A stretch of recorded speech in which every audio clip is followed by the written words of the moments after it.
one of the skills that I have been working on in my children and myself is empathy. And I think it can sometimes be really overlooked when we can be really focused on behavior and what we expect in behavior.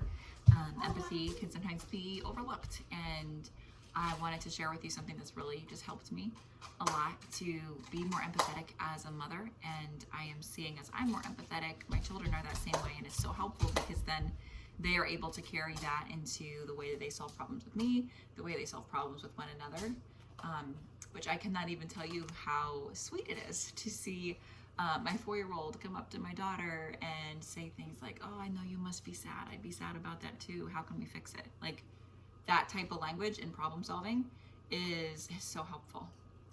And even to carry that, like, that's how you can solve problems with friends, and that's how you can solve, it's a way to solve problems. So I like teaching that to my kids, and I was thinking about a way that I can relate to this, and if you are a mom, you might also be able to relate to it.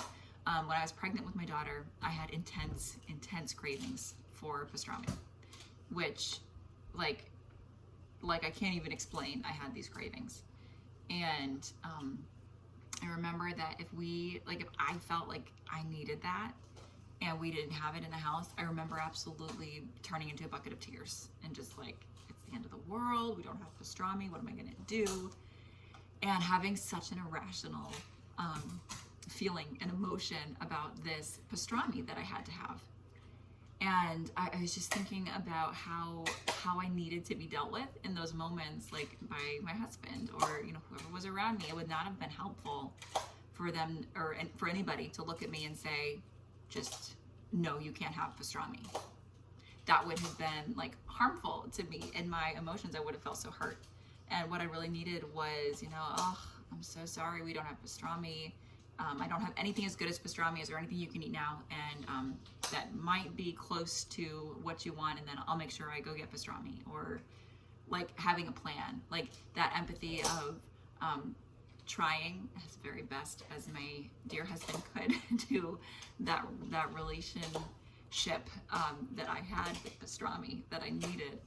And he tried to empathize with me and come up with a way to solve it. And it's just interesting because I could take that same principle and apply it to my children and say, they're not capable. They're really not capable of properly demonstrating self-control because that's not how their brain has been developed yet. They're so young. And me as an adult with highly developed self-control struggled in that moment with the pastrami.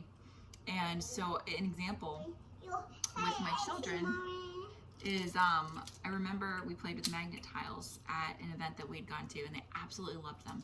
And so I said, okay, we're gonna get some. This will be great. And I remember ordering the magnet tiles, and there was just this meltdown sometime between the time we ordered them and the time they came where my son really wanted magnet tiles. Like, I really need them. I need them now. I need them to be here.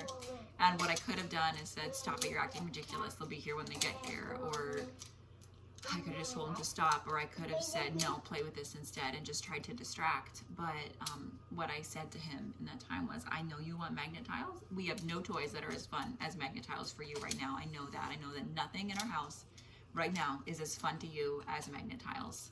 But why don't we try to find something together that you can play with while we wait? Where, kind of recognizing, I know that we don't have what you want right now, and that's frustrating. That's disappointing. That's, that's sad. But just empathizing with him and then saying, but while we wait, why don't we try something else? And that tactic, like just demonstrating that empathy, works in so many scenarios to just help them just kind of process and say, okay, at least mom knows I'm feeling disappointed. At least mom knows that this is hard for me. And it's like this, okay, I understand. We're in this together. Why don't we try to figure it out?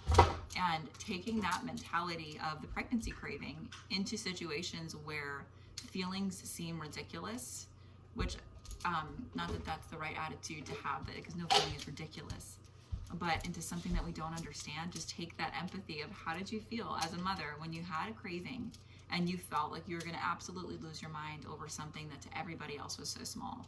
Because that's what our kids deal with every day, in the sense that they're still learning so many skills, and they're still learning, and they're still making connections, and they're working really, really hard, and their brains are just developing so quickly but there's still so much work that needs to be done. And I would just encourage you to take that pregnancy craving mentality into situations and problem resolution with your children, and just watch things change, because it's amazing what a little bit of empathy will do. And then when you can see your kids demonstrating it with each other, it's the best. So that's what I wanted to share.